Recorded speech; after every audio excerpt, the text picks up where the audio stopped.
Yo, everybody. Welcome to Off Panel, a weekly interview podcast about all things comics, brought to you by Sketch.com. I'm your host, David Harper, and this week's guest is the owner of Comix Experience and Comix Experience Outpost, two comic shops in San Francisco, as well as the columnist behind Tilting at Windmills at The Beat.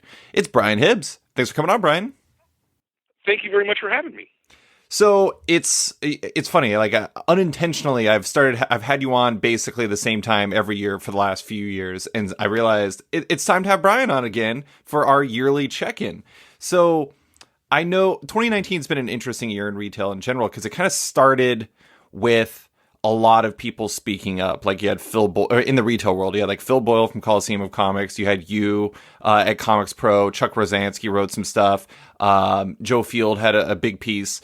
It's been, the year started on definitely a note that was filled with uncertainty, and then the year has progressed in an interesting way. The retailers I've talked to have largely been pretty happy. I'm really interested where you're at. Like, how has the year been for your shops?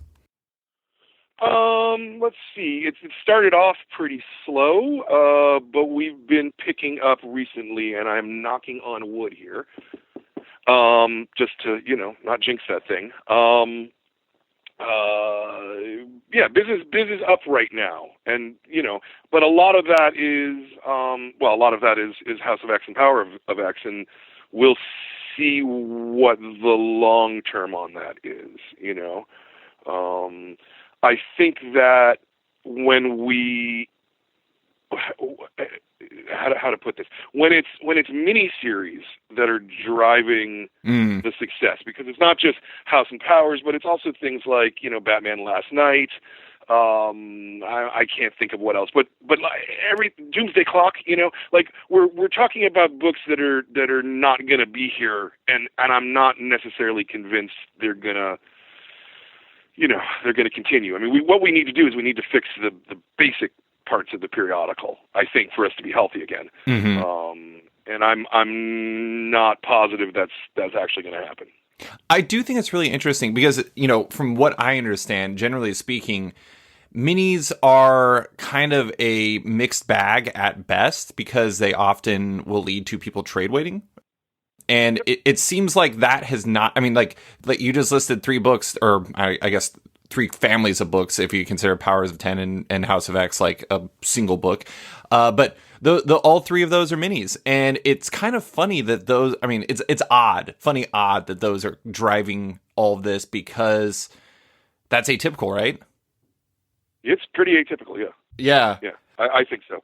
And, what's curious to me is with House and Powers, we've gotten a lot of new subs. And when I say a lot, I mean like 15 or 20. I haven't signed up 15 or 20 subs in a month, like ever, I don't think. Like completely new customers?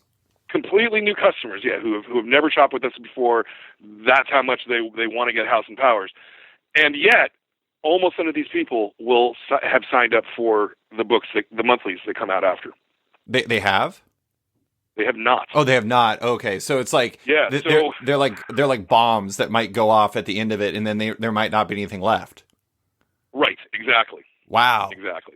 It's hard to say right now, and it's making it very difficult, of course, to try to figure out what's the right number to order. Because quite often when you go, okay, I've got it figured out, I'm going to go hard on it, and then that's when everything collapses. That historically speaking in comics. Right.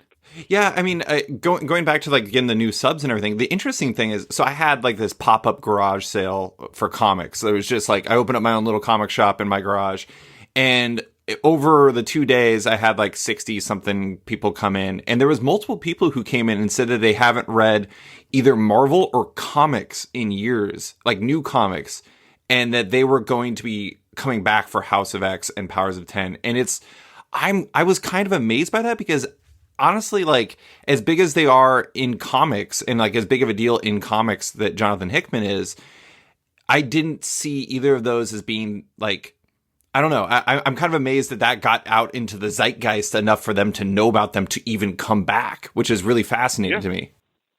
Yeah, and it's really unclear where these customers found out about it or how they found out about it or I don't know. I mean, I can't explain it. It's the oddest thing. Yeah, it is very, very strange. But, just a quick question about those poll customers. You said that they haven't added the Dawn of X books, the 6 books that come after House of X and Powers. They sure have not been. And we even put like a special, like, here they are, like, sell sheet kind of thing, specifically aimed at those customers, and nobody's signing up.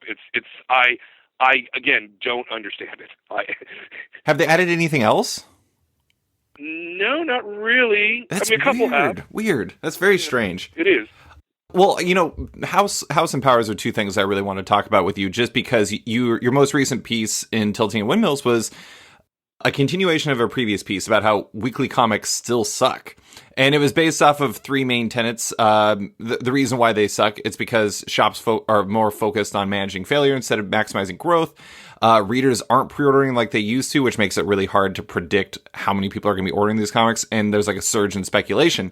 And I want to talk about all 3 of those, but I do want to talk about weekly specifically in relation to those books, because, like, I don't know, one of the things that I have a hard time separating, and I'm sure you do too, is whether or not part of the reason why these comics are as hot as they are, or as popular as they are right now, is because they're weekly. Like, the conversation, it's like it never relents. Like this, I saw somebody on Twitter post something about how there's like the House of X, Powers of 10 cycle, where it's like it comes out on Wednesday and you freak out and then you talk about it for like the next 6 days and you start winding down and then a new one comes out. And I kind of feel like that's a real thing to a certain degree. Do you think that, I mean, obviously that there's a huge downside, but do you think that the weekly nature has had any positive impact on the success of these books in your shop and beyond? Maybe. Yeah. That's the problem. It's a lot of maybes. It's a lot of reply hazy, ask again. It certainly, not everybody is coming in weekly for those books. Right. But so much of it, I think, is driven by the fear of them selling out rather than anything else. Yeah. And I think the problem becomes when you hit this kind of cycle where you're selling out all of the time, you can't get restock necessarily in any kind of a logical or quick fashion, right? Like it took 7 weeks for us to be able to get House and Powers #1 back in stock. Mm-hmm. 7 weeks. I mean, that's absurd. Right. And it's because of the way that Marvel, printed. They did their second printing without having orders. The final order cutoff for the second printing of House 1 was the week before House 1 shipped. Yeah, right? It was 9 days, right? So and so they essentially, guessed at a print run. Right. I guess. I mean, they didn't have any data, that's valid data at least. And so, that really slows down the momentum, except the new issues are selling better and better and better. I still haven't found the ceiling yet. I don't know what the ceiling is. But again, this is because we're used to managing failure rather than right. Dealing with success. It's hard. It's a hard knot.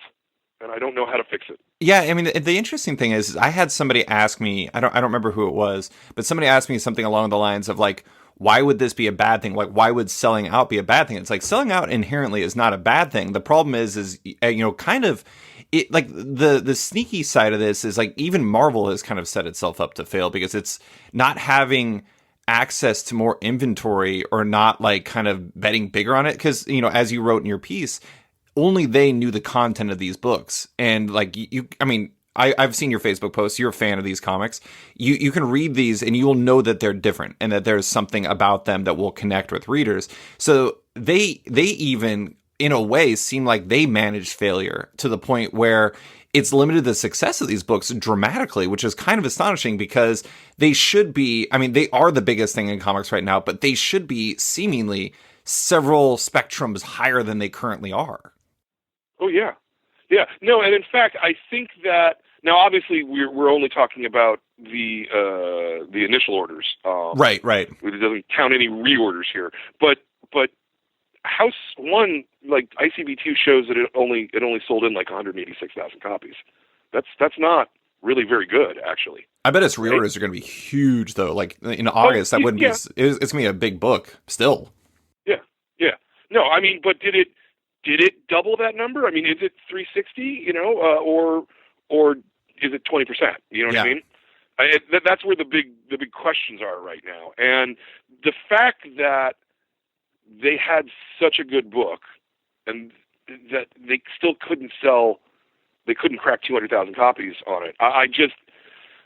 It speaks to there's being something wrong, right? You know, in the way that they position books to us and the way they explain the importance of things to us. You know, Does that make sense? No, it totally does. I mean, honestly, like the whole thing. I mean, honestly, it's interesting because I love it. Like I'm I wouldn't say I'm a lapsed X-Men fan, but I'm like a X-Men fan that comes in and out because it's been so wayward for so long. I guess that would make me a lapsed fan. But either way, it's like I wasn't dubious of it because of Hickman, but at the same time, it's like even I've been a little surprised by it. But I feel like if somebody had just put it in front of me, I'd have been like, okay, like everyone needs to order like a ridiculous amount of this. But it seems to me that it's like this huge success has been a microcosm for how things could be done better. And that's one of the things I think that was interesting about your piece is like you talked about all these the pillars as to what went wrong, but I am curious as to what solutions you think like would have worked for you. Like, for example, like I know Marvel hates returnability, but honestly, like if you're ever going to drop returnability, this seems like the book to do it because you know this is like solid gold. Like, what do you think would have worked for making these books what they should be? I mean, are there obvious solutions to you? Well, okay, so the first solution that I would come up with is that Marvel actually did share at least House One and perhaps Powers One, I'm not quite sure, with some small number of retailers. And by some small, I think that it's like 20 or less. Sure. Okay? They did not share it with the rest of us. And so there's a couple of retailers who, at least theoretically, were able to up their orders, get their orders right because they read it. And you know, they were saying, "Oh yeah, it's really good," but they couldn't they couldn't tell us any details about anything. And okay, so the problem is, and this is not a Marvel problem, okay? The problem is that retailers don't trust the publishers anymore. There is enough game playing from everybody, from every publisher at every size, that it is very, very, very, very, very difficult to trust people anymore. Right.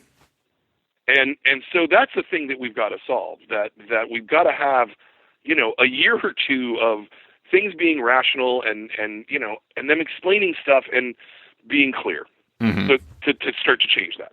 Okay, so the one thing is they could have shared the book with more people. Right. Or with all retailers, you know. I think that would have been fine. You know, I don't think. Yeah, it's very easy to share stuff too. Diamond has a system to be able to do it, and they, you know, I don't know if you've ever seen this, but they put your account code all over the, you know, as a watermark. Actually makes it hard to read, but so that it like I couldn't go and share it with Rich or something, you know, because it would be patently obvious where it came from. Not that I would share it with Rich, but you see what I mean. Yeah, plenty would. Yeah. So they could have done that. They could have shared it with more people. They could have made it returnable. They could have overshipped the fuck out of it. Right? They love overshipping. You know, I was really surprised they didn't. Yeah. Yeah. Well, and this is the weird thing is they have been overshipping a lot the last 2 months. Right. And it's all these little tiny books. You know, or books that have very small orders. You know, we got double shipped this week on Agents of Atlas #2.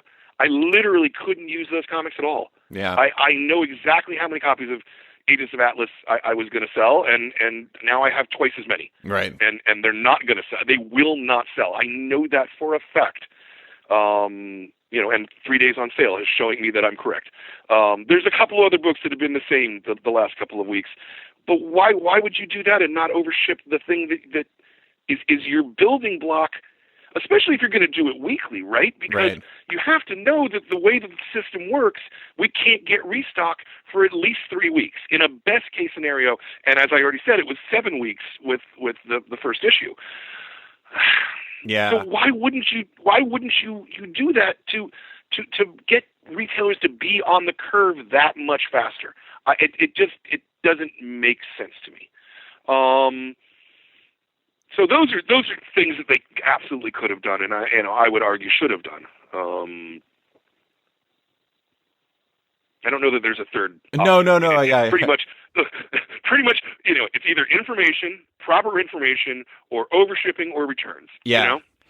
It's funny, like looking at it, I don't know if they felt like this internally, but it seems like they're handling Absolute Carnage like they should have handled House of X and Powers of 10, and they're handling House of X and Powers of 10 like they should have handled Absolute Carnage. It's been like a very weird thing where they have these two event books simultaneously, and it seems like one is the obvious giant and the other one is like kind of weird, but I don't know. Yeah. But I do want to talk about so like you were talking about the trust with publishers and everything like that. And one of like the weird things is like how like the print runs have been handled for House of X, like and Powers of 10. Like with the second print was on FOC more than a week before it dropped. Like this week I saw like Ryan Higgins tweeted about the DC Giants are on like final order for like Monday, and you guys know nothing about them, like not even creative teams, the concepts, anything. And then like the weirdest one to me by far has been Once and Future, and like the fact that it was at like 4 prints before the book had even come out. 6? Oh yeah, four before it came out. Yeah, 4 before it came out. And like to me, like the way I read it is it kind of felt like, because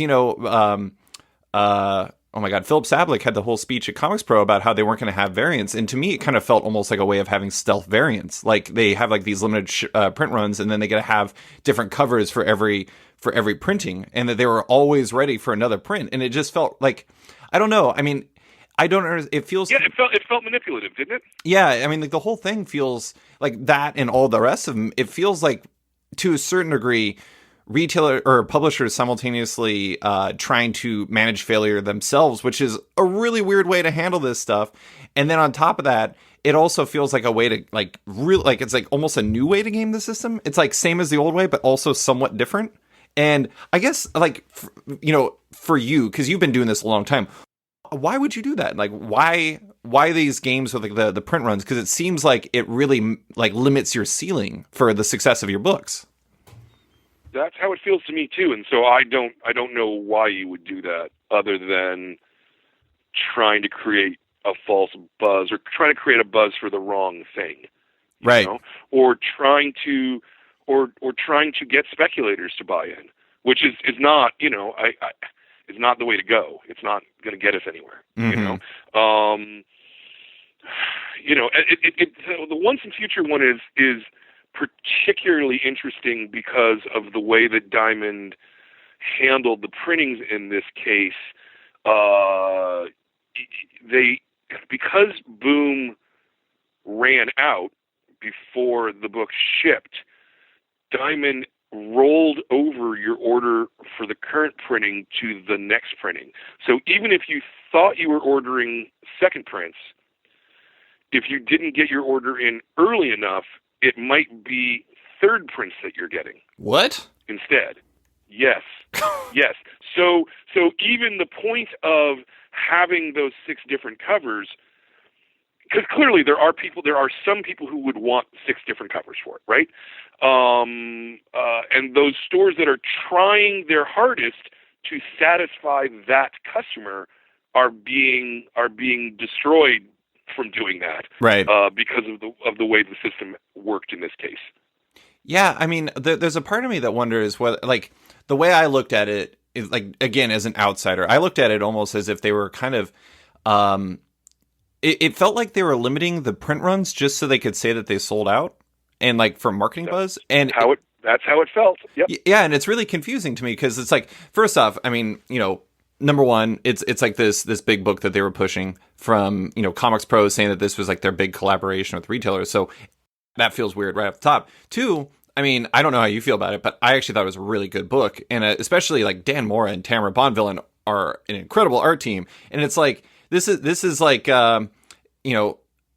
Boom is a publisher who definitely needs like a flagship book. And I don't know if Once and Future could be that, but I mean, I think it could be a hit book, or at least a bigger hit than it is, which is saying something, because like before we talked, I saw a press release, or I saw a post about how the second issue has already sold out before, the next issue comes out on September 18th.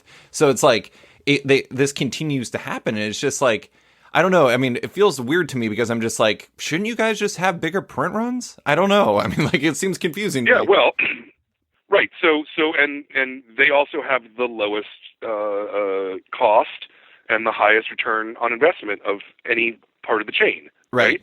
If literally, if I buy a $4 comic, it costs me about $2.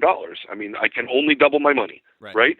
But they're quadrupling their money, conservatively. Actually, I think it might be even more than that. In terms of what it costs them to manufacture. So if anyone is going to hold the inventory, it should be on the publisher end, right? Right. Now, but this also gets back to what I was saying in the article, and we talked about a little bit before, that people are not pre-ordering. People just don't want to pre-order anymore. Whether it's that they've been burned too many times, or whether that they are sick of the games that publishers are playing and that the consumers have finally gotten sick of it, or whether it's just something else, I don't know, but nobody wants to pre-order anything anymore. And so what appears to be happening is that customers start hearing about a book being hot and they start signing up for it after FOC. And I believe that's what's driving this, oh my God, we've sold out already. It feels like a game, right? But I don't honestly think that they're sitting there going, let's sell fewer copies. Yeah, right. So we can do another cover, right? Like that doesn't really make a lot of logical sense. No. No. Yeah, that's like the really confusing part about all of this is like that is one of like the potential options, right? Is like I'm not saying anybody at Marvel or DC or Boom is specifically like incompetent or something. That's not what I'm saying. But it's like you could make that logical conclusion from all of this stuff because you're like, why are you limiting your own ceiling? It confuses me. Yeah. And as I say, I don't think that a second printing is a good thing, at least on a periodical, before it's released. Right. Or even in the first week of release. That is not a good thing. It is, that to me speaks to them, and as you well pointed out, it's many people at many different companies not setting their print run properly. Right. It's not healthy for. I'm okay with the second printing, like if it's actual real demand on the ground. Right. That's a healthy thing. It feels like a game. Yeah, that's a healthy thing, right? Probably there was always going to be a second printing of House and Powers, let's say, but that should have happened at week 3. Right. Like, oh my God, it's still selling, and we didn't realize it was going to still sell for this whole time. That's what those things are supposed to be for. Otherwise, you're just spending a lot of the retailer's time and resources. Right, because traditionally, when one places a reorder, one is not matching 100% of what your initial was. Right, you're adding 10% or something. Right, and for me to have to add those things into the database, to track them, like it becomes a whole lot of steps for a very, very, very, very small return. Yeah, The interesting thing too is like all 3 books that we're talking. I mean, like the Giants. For DC, House of X and Powers of 10, and then Once and Future, all those are big books, and like for those publishers, in theory.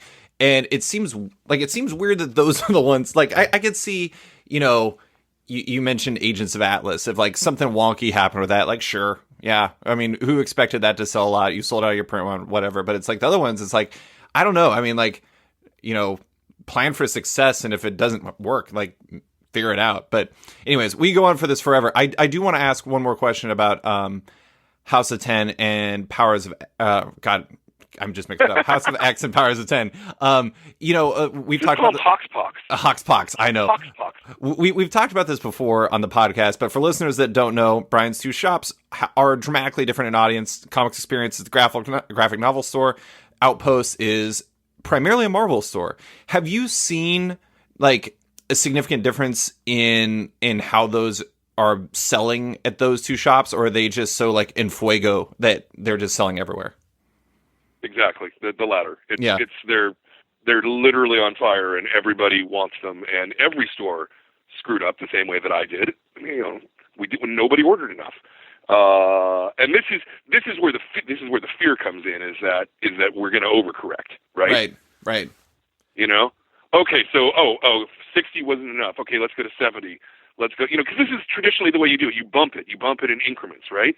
Just to see. And eventually all of us are gonna hit the ceiling, and what I'm afraid of is that it'll collapse. Yeah, you hit the ceiling when it drops. Which is what's making the Dawn of X books so frustrating to order.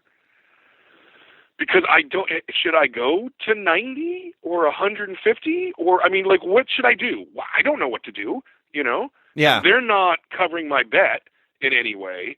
It's totally on me. And what if every other retailer also goes to 150? And then we're all drowning in that book. Right. Yeah, it's interesting, too, because it's like with Powers in-house, it's easy to say, well, it's Hickman, and that's it. Like, it's going to be something different. It's really focused. But, Dawn of X is 6 books, and, only 2 of them have Hickman writing for the first arc. And beyond that, it's as good of creators as they have on the rest of them. They're not Hickman. And so, like, I don't know. I wouldn't want to be the person who's trying to order Fallen Angels. I'm sorry to say that, Brian, because you're the person who's trying to order Fallen Angels. Sure. And again, this is part of the problem. Is it's not you on something like Fallen Angels, like there's no kind of sales history of any kind in our reasonable lifetime. Fallen Angels was an 8-issue miniseries in 1982 or something. Yeah, like I don't have that was before I think Fallen Angels came out before I opened. So, but even if I did, that data wouldn't be relevant. It's completely useless. Yeah, it's completely useless data. And so who knows how to order these things? Yeah, it's really interesting. And another wrinkle that you mentioned earlier that I wanted to bring up was something I heard. And also I just want to underline this one because it's Marvel policy, and this is a place where I think they need to change. All of these books are not being published 12 times a year. They're shooting for that 16, I think. I don't actually know how many they'll actually, maybe it's 18. But we're going to have more than one issue in the pipeline of some of these books before we have the books. Oh, so you're going to already have to be closed on orders on, let's say let's say Excalibur #1 by the time the first issue drops. Yep. Yeah. Yep. And it makes it worse. That's all. It makes it worse. Yeah. That is one of the many things that they do that is very bewildering. It's like, I know why they do it, but at the same time, it's just like, it seems like it's not good collaboration, but I guess they're not really in for collaboration. But one of the things I did... No, they sure aren't. One of the things I wanted to mention was, you talked earlier about how, people aren't coming in every week. That was one of the things, I did a recent retailer check-in, and Patrick Brower from Challengers, he brought up the fact that, like, that's one of the things they've seen, like, people coming back every week is not, like, that used to be a thing. It's not necessarily a thing anymore. Or at least with a fair amount of customers. And I wonder, like, part of me wonders if that's in relation, like, if there's a correlation between that and, like, the lack of pre-orders. I'm not saying that those people are just coming in every week to pre-order stuff, but it seems like that's happening at the same time, and it's an interesting change in customer behavior. Yeah, I'm not so sure how much of a change it actually really is, right? Because I think that the idea of the Wednesday Warrior is a myth that we made up. I don't know that it was ever true, but it's always true. Obviously, that Wednesdays are one of the busiest days of the store when the new comics come out. But the weekends are equally as busy, right? And people, And just because it doesn't mean that that's how people buy. It took me going in and actually analyzing my sales, and to figure out, oh, wait, no, actually only about a third of my customers are coming in weekly, mm-hmm. and a third are coming in monthly, and a third are coming in quarterly. Yeah. And I don't think that doing that level of analysis is something that comes naturally to most comic book retailers. No. Like, they don't even think about it, right? They just don't think about it because they just look at what's in front of their eyes. Oh, Wednesday's really busy, therefore Wednesday the customers must be coming in weekly. Yeah. Right? But when you actually go to and analyzed it, it was like, oh, wait, no, they're not. Mm-hmm. Even at the Marvel periodical store, the results were basically the same. Mm-hmm. It was a little higher. It was like 40% came in weekly and only 20% came in quarterly. But still, there's an enormous number of customers that don't shop in the way that we think that they shop. Yeah, it's like there's an idea of what the average comic customer is like, and it's not necessarily reflective of what the reality of those are. I will say, though, I am reflective of the belief. I am every Wednesday. That is me. I am that weird person. No, you're not a weird person. No, there are, like I said, a third of my customers are there every single week, and we love those people. They give us cash flow. They make all things possible. Mm-hmm. But when if you do the analysis and you see how customers are actually shopping, I think it changes the way you would stock your store and be the things that you would want to give them. Like, think if you're a person who only comes in quarterly, a weekly series becomes that much more daunting, right? Oh God, yeah. I mean, because you walk in and suddenly there's why are there 30 issues of this? What am I supposed to do with this? It's very difficult to do that. And I think that also may feed into some of these other market forces that we're talking about in terms of, the lack of pre-orders and stuff, because it's scary looking when that's all you shop. And a lot of those customers end up just getting off the periodical train because of that, because we're not managing periodicals in a responsible way as a whole industry, I've been hiring, a couple of new people lately and training them. And, I've been sort of, telling them the old days, like it used to be, we would get 25 or 30 new comics in a week. Right. And now we get 150. Mm-hmm. It's not how can people stick with that? How can you, I don't know. The system doesn't operate well when there are 18 Spider-Man comics in a month and 24 Batman comics in a month. Right. It just, the system breaks. And the only ones who can change that are the publishers. Mm-hmm. And they don't want to change it because everything is, it becomes this loop, right? Everything sells very poorly now, relatively speaking. You don't get monthly books selling over 100,000 copies anymore. But that's because they're overextending their lines. Mm-hmm. But in order to make the amount of money that they need to make, they need to overextend their lines, which means that they sell fewer copies, and it just gets kind of spirals and spirals and spirals. It's a conundrum that I can't solve, and of course the bigger problem is that the parent companies of the number one and the number two really don't give a shit about comics. So there's no way to fix it really, because there's a lot of people who are making a lot of decisions right now based on, will I have a job next week? Right. Well, I do want to mention one thing in regards to that, though. I mean, I will say that we have seen some publishers like DC and Image have reduced the size of their lines. And, in I don't know if it's in response to what they've been hearing or what, but either way, they actually did reduce from some really high numbers. I mean, looking at what Image was producing last year, it was just a wild. They were releasing as many comics as DC was. Do you feel like that's been helping at all? Yeah, well, because I think if you reduce your line, you're of necessity going to be trying to get better books, right? Or be a little more I mean, Boom did exactly the same thing. But Boom also cut their line. Yep. And I would argue that something like Once and Future, Something is Killing the Children, probably came out as a result of, okay, we're trying to look for better books now. You know, we're not just publishing any old thing. But I think when we look at DC, I mean, I can't say with the order form that I just turned in that it feels like it's back to where it was now. So it was short-lived. It's not in monthly books anymore. It's in these $8 miniseries. Right. You know?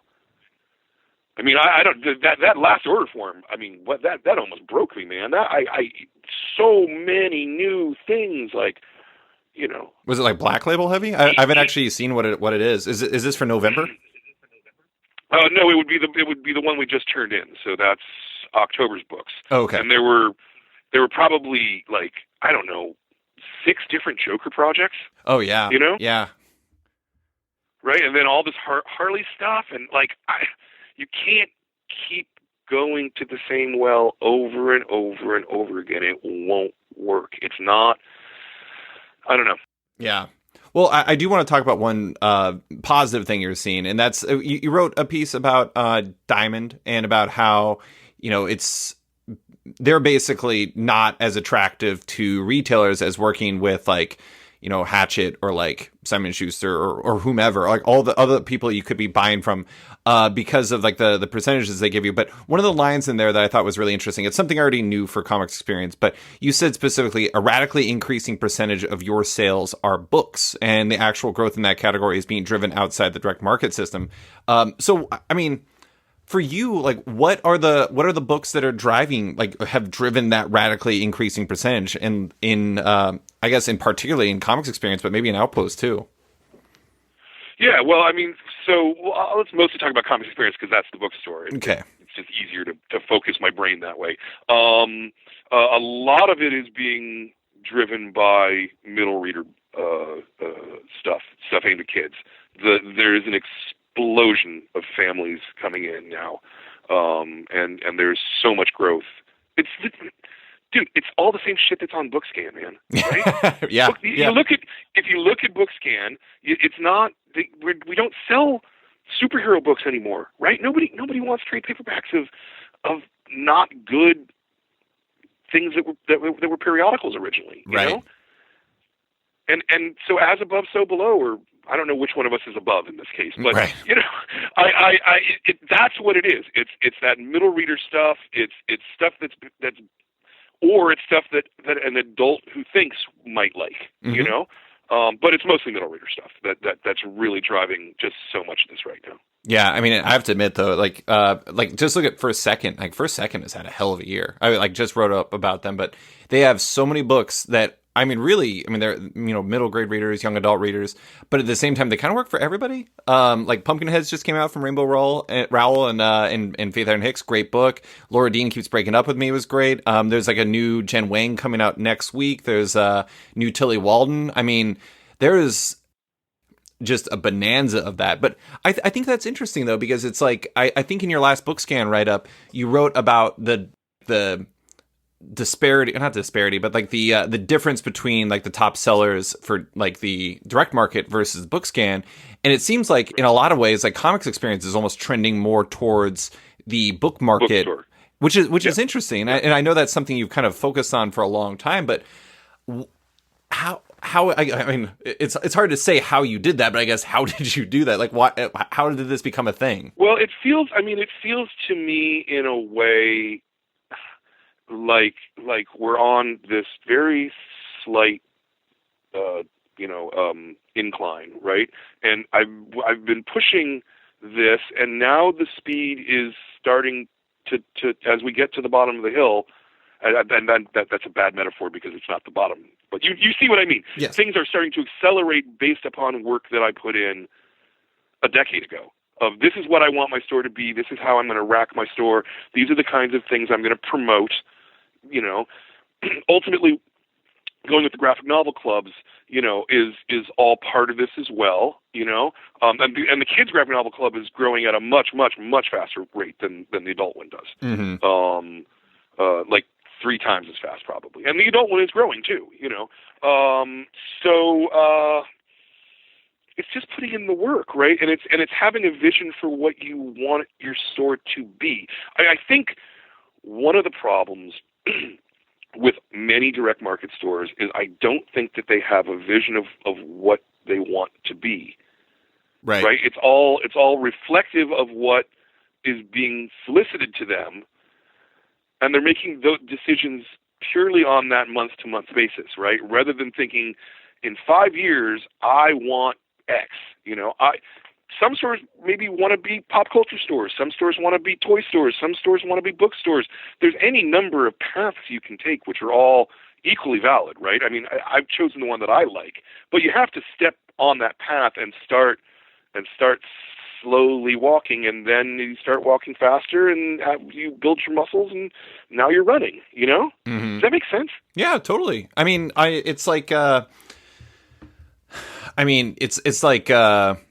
you can't get good at something right. Like, you can't just jump in and become a marathon runner. You have to like build up to it, and it's like you started building that foundation. And I think honestly, it's like, I think the book club and the kids graphic novel club, those both were probably huge boons in terms of trying to generate that audience, because you start establishing yourself as somebody that connects in that sort of way.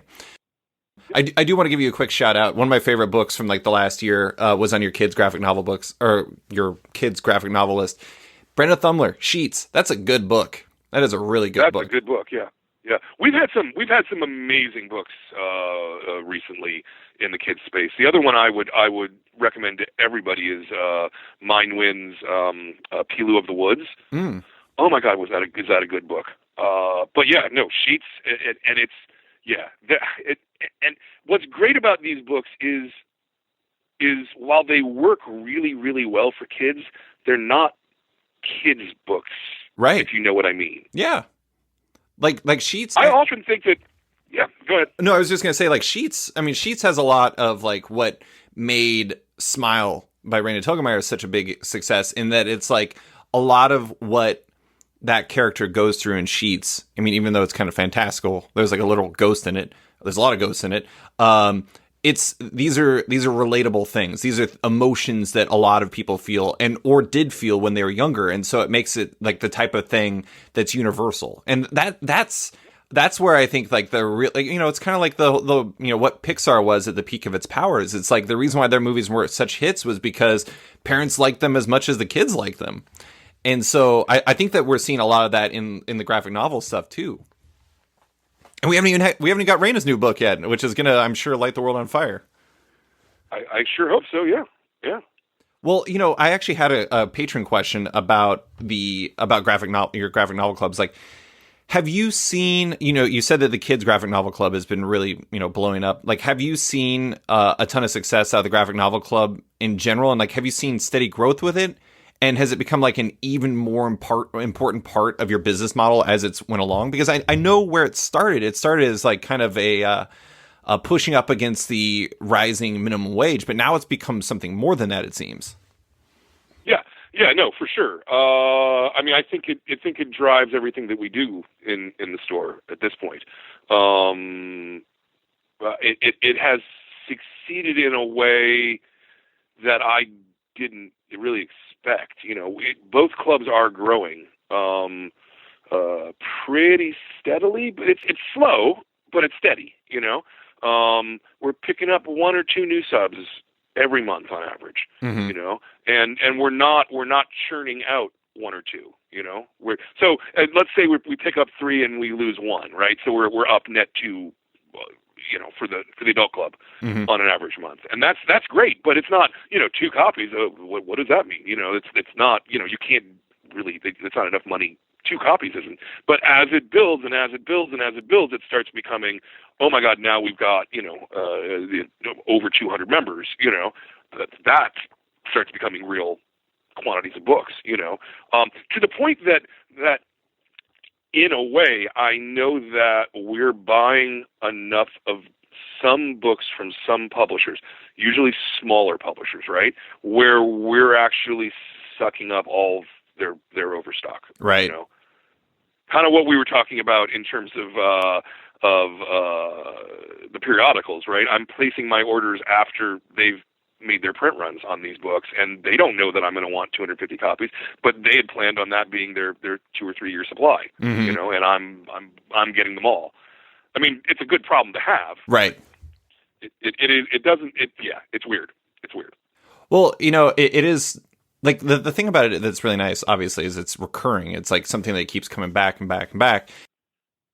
But I you know, one thing I'm curious about in regards to the graphic novel club is like you have, obviously, like you have, let's say 200 members for the graphic novel club and everything like that. Do you find that when you name, let's say, like you had By Night, John Allison and Christine Larson, really fun book. You had that as one of your books recently. Do you find that when you name something as the Graphic Novel Club book for a month, that even non-members start gravitating towards it because it is the book of the month? Yeah, and not only is it the book of the month, but we also have a giant stack of them. Right. And, you know, like a bookstore, when you have that table that has a giant stack of books, you actually end up selling more. That was actually not a thing that I knew or understood for many, many, many years, that putting the giant stack out was helpful. No, I know that sounds stupid, but I just, you know, it didn't used to work like that, right? Yeah. If you put a giant stack out, people went, oh, I don't need to buy this today. Right. You know? That's how it used to work. Or it's like, this guy's messy. Yeah. Yeah. But no, I mean, it is like, I was talking to Ryan Higgins about how like he'll put books from Comics Conspiracy in your area. He can put like a comic out. Let's say like the, you know, for an example, for like a variant, like the Amazing Mary Jane #1's like art germ variant. He's like, I can put that by my register and sell it for months just because people are like, wow, what is this cover? I want to look at it. You know, same thing with like, you know, By Night or any number of your books. But I do think one of the things that it like maybe like the secret sauce element of like your graphic novel club and your kids' graphic novel club is that comics have at least a perceived degree of difficulty to get into. And for the average person, like they don't have the time or the perceived ability to figure out what they should be reading. And so having like a place, like having these clubs lowers that bar for them. And it makes it easy to be like, oh, I'm just going to read the good stuff. I'm going to subscribe to this. And next thing you know, I'm going to be reading really awesome comics. And like, I don't know. I mean, like for somebody like my wife, like if we lived in San Francisco, she'd probably be all over it because she's interested in comics, but she looks at comics and she's like, what the hell am I supposed to do with this? Well, you know, we do ship. You don't have to live in San Francisco. And, you know, we live stream our creator interviews. So you literally don't have to be in San Francisco. You can be in Alaska in your underwear and participate. So, well, I probably would be in my underwear, but I mean that was my plug. That was my plug. No, I mean, and the other part of it is it gets back to what I was saying about how customers shop, right? If a third of your customers are coming in, you know, 4 times a year, and that's it, having something like a graphic novel club really helps focus them on what books are good, right? Yeah, I mean the funny analogy for me is like I used to be like really a music obsessive person. I would go to music festivals and I'd always stay on top of what's new and everything like that. And then I kind of stopped. And now it seems like insurmountable to get back into. And I like listen to music and I'm like, I don't understand what I'm listening to. Is like, is this good now? Am I supposed to listen to this? And right. It's interesting because like if somebody like curated a list for me that was just like, this is the album every month that you should listen to, I'd probably do that. But I mean, it works the same in comics, but, yeah, especially since so much stuff comes out these days. Oh God. So much stuff is coming out. And, you know, for every book that we've been talking about, well, we like this book, there's 2 other books that were almost as good. Yeah. You know? I mean, I mentioned for a second, your kids' graphic novel club could literally just be first, second books this year, and it would be great. But that's just one publisher. There's like a lot more publishers. Yep. Yeah, no, I mean, I think it's a really awesome thing. The one thing I was going to add though for your plug is you are publishing them on The Beat now too, like very nice versions. So that is very cool, including the one just went up with John Allison and Christine Larson. So there you go. And John is amazing. So good thing to have. Well, I just want to close with a few more questions. One of the things I wanted to bring up, and it was a topic that's been coming up quite a bit. It was something that patrons asked about, speculation. That is like blowing up again. Yeah, it's blowing up. It's crazy. But I mean, I guess like it's in your mind, like why is that? Why is that becoming a thing again? Well, math mostly. Yeah, we were talking earlier about how print runs are really low on a lot of books. Right. It's so like if you pick just some random small press comic in a city. I live in a city, with 1 million people, during the day in it at least. Maybe slightly more than that. And there's 8 comic shops, but I bet if you just pick some random comic, there may not be more than 30 copies on the shelves altogether. Mm-hmm. Do you know what I mean? Yeah, because you corner the market. Everybody's ordering 3s and 5s of books. It's pretty easy to corner the market on things, and one of the reasons I think the speculating thing is roaring right now is because there are Facebook groups now, and there are apps, and there's like a whole infrastructure now that is being created, and I think by unscrupulous people, to be honest, people who are like, I'm gonna make this book hot by telling people that it's hot. Mm-hmm. I can't prove it, but it's what I think is going on. Right. And I think there are certain publishers that are very, very much playing along with this. Right. If not outright manufacturing these kind of collectibles. And I just don't think it's healthy. It's not the way the market should be functioning, and it's really, really unhealthy. Yeah. But it's a math problem, right? Because it's easy to corner the market on almost any release. Mm-hmm. And there's been one every week, for the last 8 or 9 weeks now, I was just going to say, I remember a few months ago, there was, this is my favorite example because I thought it was like somewhat hilarious, but also sad. There was the, Friendly Neighborhood Spider-Man #6 with Spider-Bite. And there was like this rumor that it was like a new sidekick, and it was not. It was definitely not. It was a good comic. It was, Tom Taylor does a really good job. I think Juan Cabal was on art, and it was like this lovely story about a kid who was dying of cancer and wanted to have an experience with his favorite hero. Was not a sidekick whatsoever. But, the very idea that it could have been made this a hot book. And my shop sold out. The same thing with Captain Marvel 8 and 9. Star. The Star. Yeah. Like a character that probably no one will ever care about.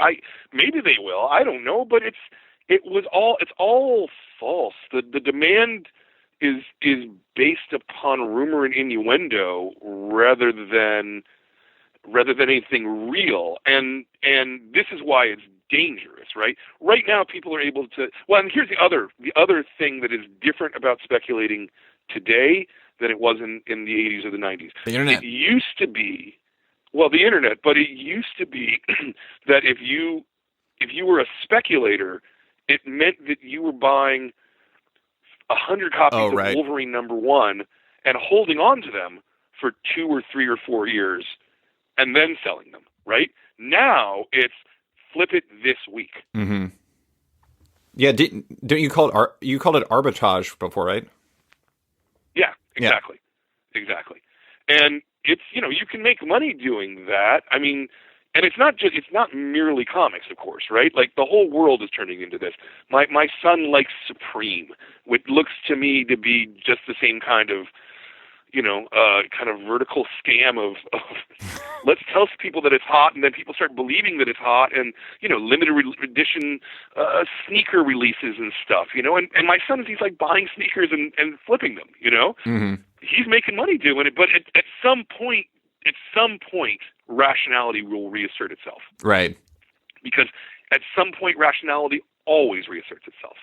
And there's a lot of places that is doing a lot of tulip mania, mm-hmm. My favorite thing, I just have to talk about sneakers for a second. I actually talked to Ed Pisker about this before on the podcast, but they have colorways. Are you familiar with colorways? Like for sneakers, they have like different like colors for the shoes, and like some of them are more rare. They are 100% variants. They are variant covers for shoes, and I love it. I mean, I don't love it, but I love it also. It's just funny.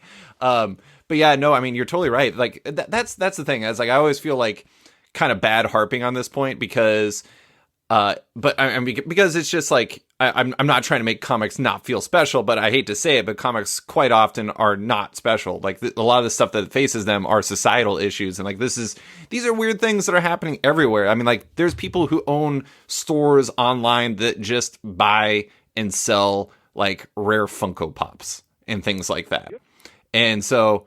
Yeah, no, I mean it has been really interesting. I mean, like to end that story about Friendly Neighborhood Spider-Man #6, I had to go to Big Bang Comics in Dublin, not physically. I had to reach out to them to get a copy of that because the other shops that I talked to in the US were sold out.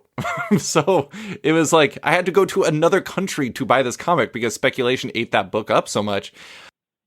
You know, I had a question from one of my patrons. It's just not healthy. That's the thing. It's right. And any store that starts to then change the way that they do business to go towards that model is, I think, setting themselves up for a fall at the end of the day. Right. The good thing is, the one good thing is that we have FOC now. So theoretically, you're never more than 3 weeks ahead on your inventory. Mm-hmm. Theoretically. But I don't know that a lot of people are that nimble, you know? Yeah. So. Well, and I know that some shops, like the flip side of the shops that you were talking about that are kind of trying to capitalize on this, are trying to come up with, you know, ways to manage this. Like, you know, limit to, you know, if pay attention to the apps and limit to like one copy per person or something like that. Or, you know, I don't know. I like, you know, Walking Dead 193 was an interesting one because it was, I know shops that were getting calls from just completely random people they've never heard of being like, hey, you got that Walking Dead 193? Because they just want to come in and buy it. Happened here. Yep. Yeah. Yep. I mean, it's interesting because it's like, I don't know. It's like they have blood in the water as soon as like one of these comics drops that, you know, is perceived as rare. And then next thing you know, everyone's like chasing it in all these places. It's going back to what you were saying about cornering. It's actually like, look at Alaska. I live in Alaska. It would be so easy to corner the market on any book any given week, but it's so weird. But I had a patron question, and this is an interesting one. I'm curious as your perspective on it. But is there something publishers could do to help retailers better capitalize on the resurgence of speculators? And I guess like are there benefits potentially? So. I don't know what the benefit is selling someone trying to sell, you know, someone on books in that way, because it's not, the content is not the thing that they're buying, right? They're buying the lottery ticket, right? Or they're buying it's not even a lottery ticket at that point. I mean, it's actually I can flip this for X number of dollars because we convince people. Mm-hmm. I don't know how a publisher could do that, because it's usually like the week before books drop that the speculator apps will start saying, you know, it's not pre-FOC, it's post-FOC. Right. That's my point. And so what could a publisher do at that point? They can't overship. The books are already moving at that point. Right. They've set their print run. You know, it takes 2 weeks, let's say, for a periodical to get distributed. Mm-hmm. There's just not a lot you can do there, mm-hmm. you know? Yeah. And I don't think it's good. I don't think I would want to encourage publishers to do much of anything there, you know? Mm-hmm. I don't know. Yeah, no, yeah. I was just gonna say I'm with you, because it's like it's interesting, because it's like I mean there's obviously short-term money to be made off of this type of stuff, which is why you're seeing some shops like lean in that way, and it's why you're seeing these types of things happen. But at the same time, it's like the problem is, I mean, this is all a product of all of the short-term like vision that the industry has had in general for the last while, and it's like kind of all come to a head at this point almost, because it's like you have the variants and you have like, you know, the need to manage failure instead of to maximize what your, you know, potential growth is. All these things have kind of come together to form this like the perfect environment for this type of thing to really blow up again. And all it needed was a few opportunists. And it's like you don't want to lean into those opportunists, because then it's just going to make it worse. It's like actively smoking in a very dry forest. It's just a bad idea. Yep.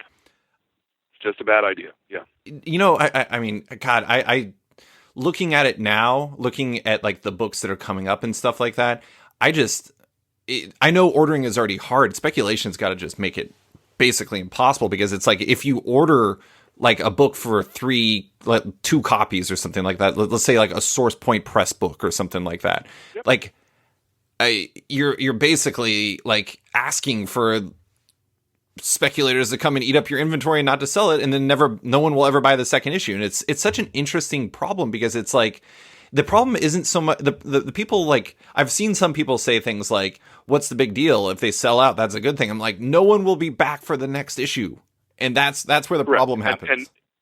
And that's one of the problems. So you have that one problem of it pushing the life cycle of it, because you know when you order, number 1 sells here, number 2 sells there. It's a declining curve until it flattens out at some point, like at issue 4 or 5.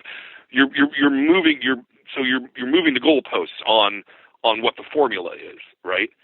And it makes it so much harder to order things, because you can't tell as a retailer whether it's, oh, this was genuine demand from people liking this, versus, oh, this is people trying to you know, buy $20 bills for $3 from me.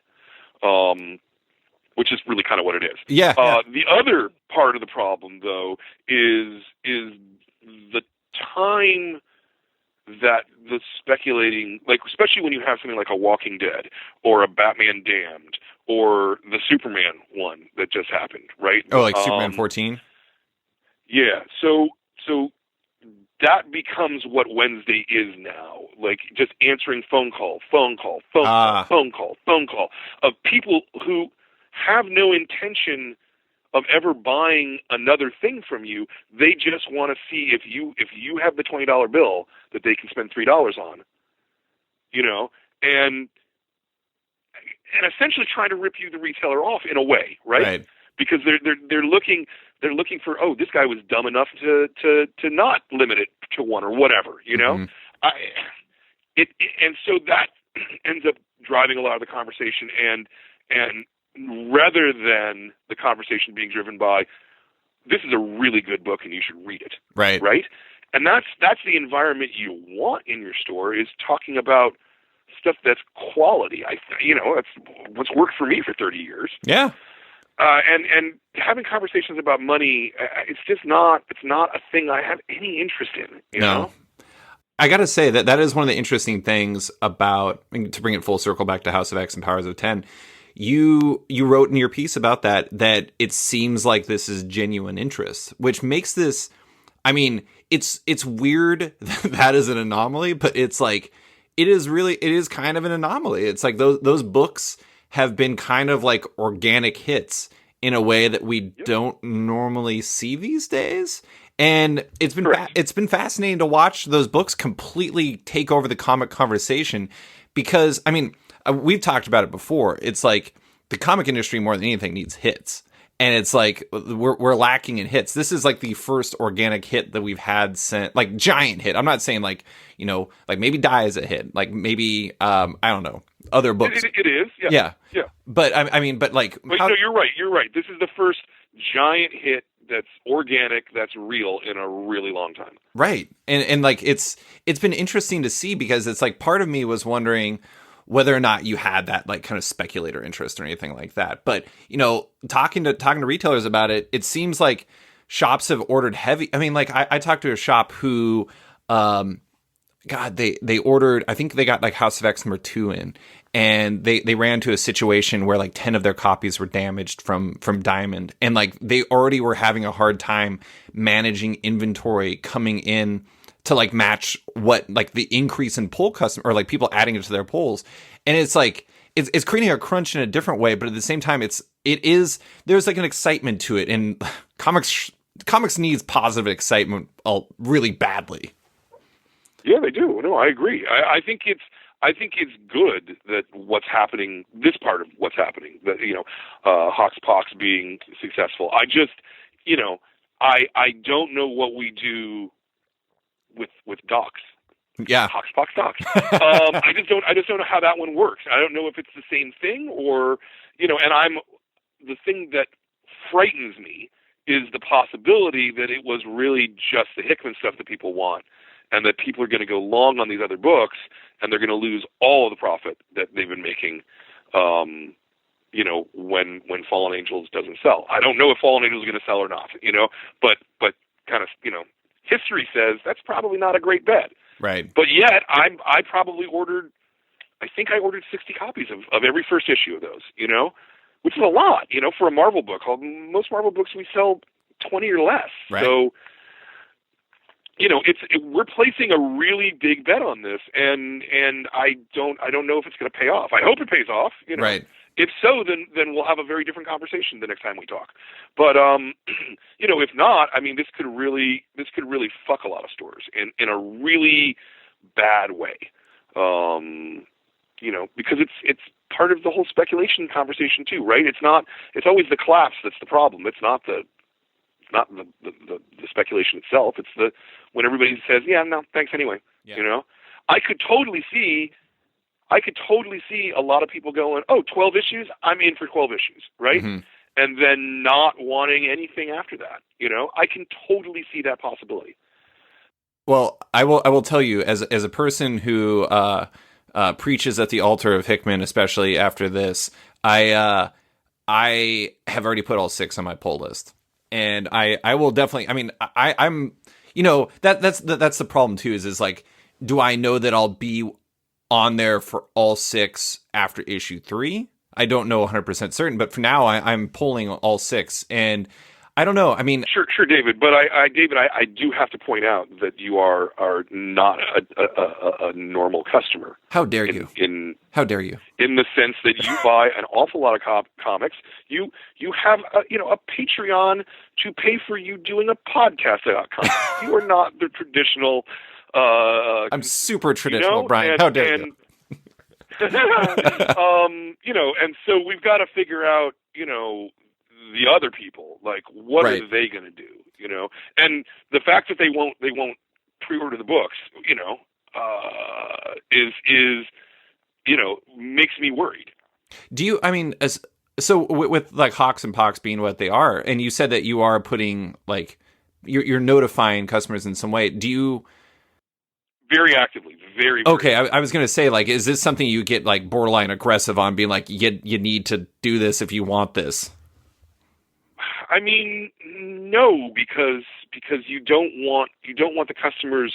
You don't want to scare them off. You don't want to scare them off. You don't want to be like I have some responsibility in this transaction as well. Right. Right. It's not all them.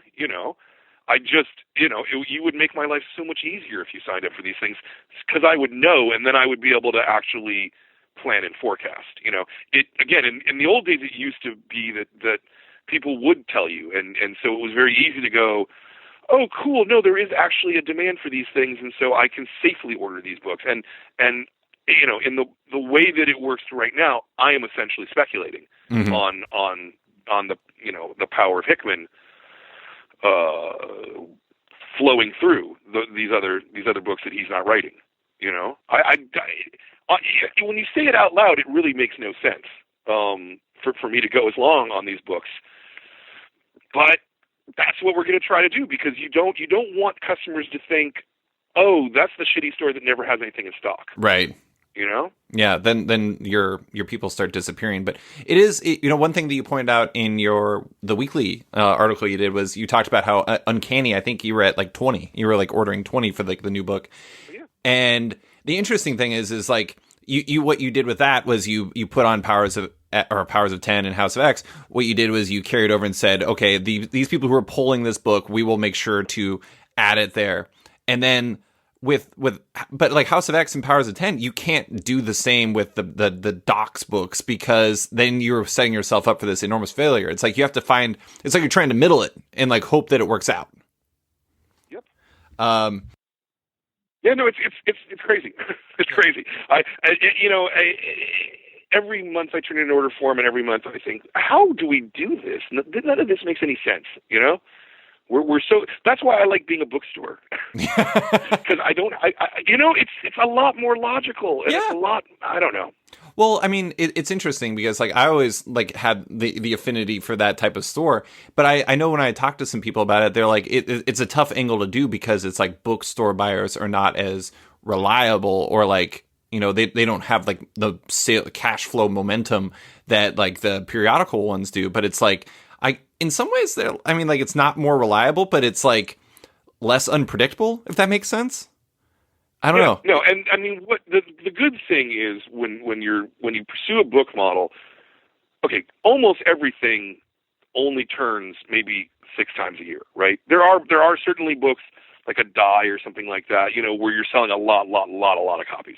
But the average book, you buy one copy, you sell it, you buy another copy. You don't have a lot of inventory on an individual SKU, and so that makes it much more manageable to be sensible and to have the right amount of inventory. Mm-hmm. Does that make sense? No, totally. Yeah. I think before you had used, like a long time ago, we talked about like Watchmen, you would have like 6 copies, and like that's sure. Like a book that you would have on the regular. But most books, you know, it's like a good example is like Fables. You know, Fables has 22 or 24 volumes or something like that. Most shops probably have the first volume and maybe like the last volume, and like you can't carry every single one of them because it's like there's just a lot of them, and most people are not going to be buying like all of them all the time. You want that first one so they can get them in the door. But I don't know. I mean, it's such an interesting one to balance. Man, that's why I feel like manga has to be really interesting to order, because some of those books, there's so many volumes. It's crazy. Well, not only that, but we just really don't have a lot of familiarity with, you know, a number of the creators, or, you know, they all have crazy names, and you're like, it's really hard to process. You know, it's hard enough to process American comics. Right. Is I guess what I'm trying to say. To add the idiosyncratic nature of foreign publication makes it that much harder. Sure. Luckily, I've got a manager who is trying to stay up on that part of the field, and I just leave it to her, you know, to tell me what to order. Like, whatever you say, we'll try it that way. That's fine. I don't care. You know, I mean, not that I don't care, but that's her world. I don't have the bandwidth to do it myself. I don't, you know, it's hard enough to keep up on American comics. Yeah, she's like your subject matter expert. She's the person who people turn to if they have manga questions. My shop has that, and it's made me buy a lot more. I mean, and you know, going back to speculation, that's one of the weird things. Like what you're talking about with like all those phone calls, it's like being on the phone makes it hard for you to go out and actually talk to customers or to like answer questions and stuff like that. And it's like, if you have 50 calls in one day, seeing if you have Walking Dead 193, it's like, that's a bunch of time that you can't talk to people about how great Blankets is or whatever. So, exactly. Or excuse me, Blankets. I was going to say Sheets, but I mean, I guess same family. Yeah. And they're both excellent books, so that really works. Yeah. Yeah. Now somebody needs to make duvet and we can complete the trifecta. But Brian, that is all I have for you. Thank you so much for coming on and talking about everything in the world of retail. I really appreciate you taking the time. I always enjoy having a conversation with you, David. This is a great podcast, and you ask insightful questions. So happy to do it, my friend. Before we go, I want to give a special shout out to Sean Kirkham, aka Big Clutch, one of Off Panel's patrons, in another edition of Big Clutch's Beast of the Week, where I highlight a creator or comic that blew me away recently. This segment will sometimes feature guests and sometimes not. This week, the Beast of the Week goes to Team Wick Div, as Kieran Gillen, Jamie McKelvey, Matt Wilson, Clayton Cowles, and the rest finished their series in style with The Wicked and Divine number 45. It's hard to end a comic well, but this team did it, delivering a finale that is emotional, beautifully drawn, and a perfect bit of closure for the title's cast and its themes. I'm not generally one to get verklempt when reading comics, but this one almost got me.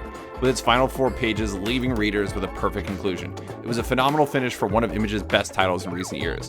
So shout out to The Wicked and the Divine and its creative team, this week's pick for Big Clutch's Beast of the Week. Thanks for listening to this week's episode of Off Panel with comics retailer Brian Hibbs. You can find Hibbs at his comic shops, Comix Experience and Comix Experience Outpost in San Francisco, as well as his column at The Bee, Tilting at Windmills. As a heads up, Off Panel is once again brought to you by Sketch.com. Check out the new version of the site and consider subscribing for access to all the site's content and its members only forum. If you're a fan of Off Panel, make sure to check it out on Patreon. If you back the show on there, you not only support it, but you get early access to each week's podcast, access to weekly content, and more. Also, don't forget to subscribe to Off Panel on iTunes or Spotify and give the show a rating or review while you're at it. You can find Off Panel and Sketched on social media by liking on Facebook at /Sketched, that's SKTCHD. Follow on Twitter at SketchComic or following me at @SlidesFriedGold. Big thanks to all my existing patrons, including Paul Salates, Litwin Studios, Akil Wilson, Andrew Nikovich, Nathan House, Alex Dimitriopoulos, Terry Dodson, Troy Jeffrey Allen, Leona Kangas, Keegan Ray, Milton Lawson, Wesley Gift, Sean Kirkham, Harry Small, Alistair Ross, Julio Anta, Brett A. Schmidt, Jason Goodmanson, Paul Reinwan, Connor Farner, Vita Ayala, JDC and Matt Gagnon, Aditya Bidikar, Tara Ferguson, Dave Slusher, Kieran Mark Antonio, WMQ Comics, Akil, Kokachi, Phil White, Ben Becker, Sean Pinello, Ken Heidelman, Philip Seavey, Al Ewing, Ryan Alcock, Nick Michelin, David Kelly, Robert Wilson IV, Nick Polito, Owen McCready, Brendan Fletcher, Gary Maloney, Jonathan Nilsson, Matthew Groom, Jason Massey, Adam Bogert, Xavier Files, Matthew Taylor, Tyler Turner, Nick Patera, Jacob Sorelli, Ford Gilmore, David Baraldi, Ira James Udaskin, Modern Magic Stories, Nick Hall, Bobby Angus, Bjorn Basin, John Hendricks, Steve Aronson, Phil Null, Ian Maxwell, Cliff Chang, Benjamin Shipper, Colin McMahon, Chris Palmer, Scott McGovern, Nathan Fairbairn, Kat McKenzie, Greg Rucka, Adam Heifel, Nicholas Gardner, Fiona Staples, Chris O'Halloran, Mark Abnett, Mike Murphy, Michael Shirley, Tom Barnett, Jim Demonacos, Norbert, Nick Lowe, James Kaplan, and Mission Comics and Art in San Francisco. You guys are the best. A quick thanks to Upright T-Rex Music, who wrote and performed Off Panel's theme song just for the show. Check out their music on Spotify because it's completely delightful. Thanks for listening and tune in next week for another episode.